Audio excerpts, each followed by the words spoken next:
Olá, bom dia. Domingo maravilhoso que o Senhor preparou para nós. Vamos estudar a palavra do Senhor e tomar um cafezinho com você nesta manhã.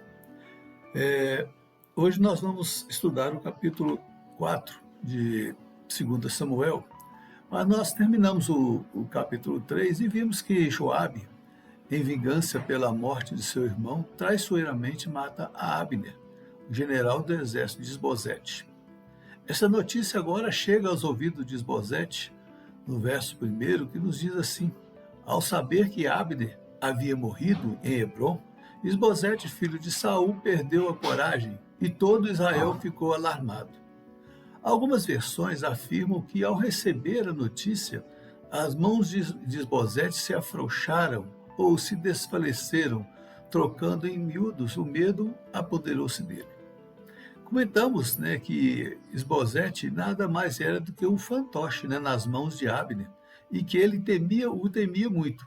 Agora poderia ter um sofrimento diferente, de saber que agora ele poderia realmente dar as ordens, reinar realmente sobre o seu povo. Mas o que acontece é totalmente o contrário. O pavor se apoderou dele. Apesar de ter medo de Abner, ele tinha o conhecimento de que tinha alguém à frente do reino e que enfrentava os inimigos que apareciam. Agora, cabia a ele tomar as decisões de enfrentar os seus inimigos. Creio que isso tomou conta do seu pensamento, pois não tinha experiência de combate. E agora? O que fazer? Por onde começar? Mas o verso nos diz que não só o rei ficou com medo, mas todo o povo pasmou e ficou consternado. Certamente porque confiavam em Abner, tinham respeito a ele, e não tinha a mesma confiança em Isbosete. Sabiam que o rei não tinha mais um general que lhe garantiria o poder. Este pensamento de insegurança do povo levou algum deles a buscarem alternativas, e dois homens são mencionados aqui, Baaná e Recabe, que eram capitães das tropas e que serviam diretamente a Abner. Possivelmente, seguindo a metodologia de liderança de Abner, estes homens começam a traçar planos para manter um exército forte para vencer os seus inimigos. E nos seus planos, como não tinha uma visão de liderança por parte de Isbosete, surge a ideia, no meu entendimento, de buscar um sucessor. Por isso, é mencionado no verso 3 o filho de Jonatas, filho de Saul, Mefibosete, que poderia ser o sucessor ao trono no lugar de Isbosete, talvez pensando até num golpe de Estado. Mas, devido às condições de Mefibosete, mencionadas no verso 4, que era manco devido a um acidente na sua infância, viram que ele não seria a pessoa ideal para assumir o trono, pois não seria aceito pelo povo. O pensamento de alguns historiadores, a respeito do verso 2 a 4, narram a fragilidade do reino de Isbosete. Introduzem a figura de dois assassinos no contexto da história. Demonstram aos leitores os motivos da impossibilidade de Mefibosete assumir o trono, devido à sua condição física, pois o rei ele deveria ser íntegro fisicamente, enfraquecendo assim a sua pretensão ao trono.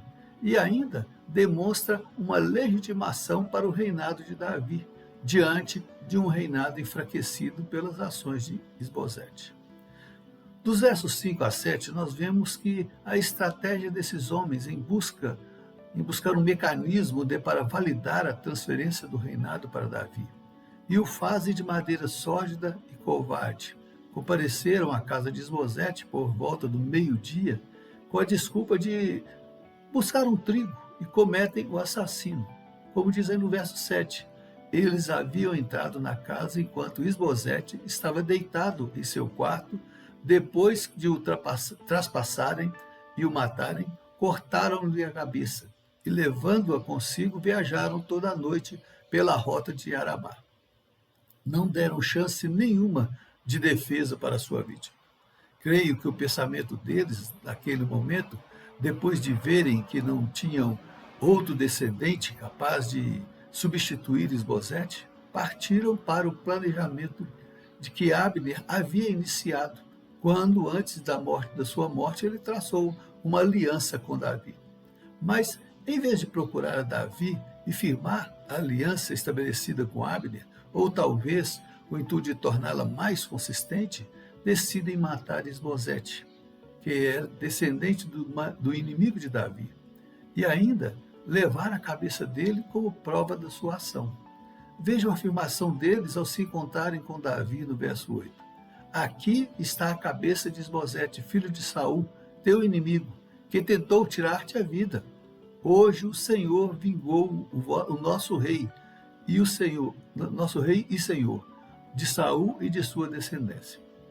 Com certeza, eles chegaram cheios de si na presença de Davi, falando que livraram de seu inimigo, ainda usando até o nome de Deus, dizendo que hoje o Senhor vingou, como se eles fossem um instrumento de Deus na prática daquele ato. E com toda a segurança podemos afirmar que não foi, pois não vemos nenhuma manifestação de Deus a respeito e sabemos que Deus jamais aprovaria cometer tal ato de tamanha covardia. A resposta de Davi para eles demonstra uma coerência nas suas atitudes, que ele sempre tomava, demonstrando ser um homem temente a Deus e que não compactuava com ações que fossem contrárias à vontade de Deus. Parafraseando a frase de Davi, a fala dele ali, olha, quando eu recebi a notícia de que Saul havia sido morto, mesmo sem ter uma prova cabal, como a que vocês me trouxeram, apenas pelas afirmações do homem que afirmou ter praticado o ato, eu mandei matá-lo. Muito mais a vocês que cometeram este ato tão covarde, matar um homem dormindo em seu leito, ainda trazendo provas concretas desse ato. Não requereria eu o sangue das suas mãos e os exterminaria da terra? E Davi dá ordem a seus moços para os matarem. E os dois homens são punidos com a morte, mutilação e exposição pública dos cadáveres, como advertência a outros. A cabeça de Isbosete recebe um sepultamento adequado no seu túmulo e junto com seu general Abner. A narrativa desta história é muito triste devido à ação humana pecaminosa, que vai de encontro a tudo que o Senhor requer dos seus servos. Isto serve de alerta para todos nós, pois de boas intenções estamos rodeados diariamente. Mas será que realmente elas nos convêm?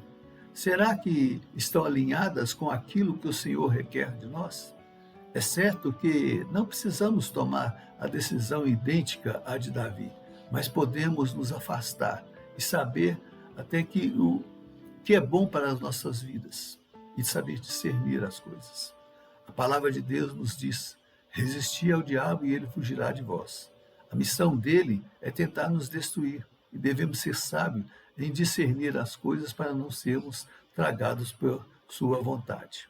Que Deus nos abençoe, que nós possamos realmente saber entender o contexto que estamos vivendo para tomar decisões sábias na nossa vida. Amém? Eu desejo a você um bom domingo, uma semana produtiva junto com a sua família. Vamos tomar um cafezinho? Olha o texto aí, vê se está coerente e estamos à disposição para qualquer indagação. Não esqueça também, transmita a outras pessoas para que elas possam ter conhecimento da palavra. Tchau, pessoal. Bom dia.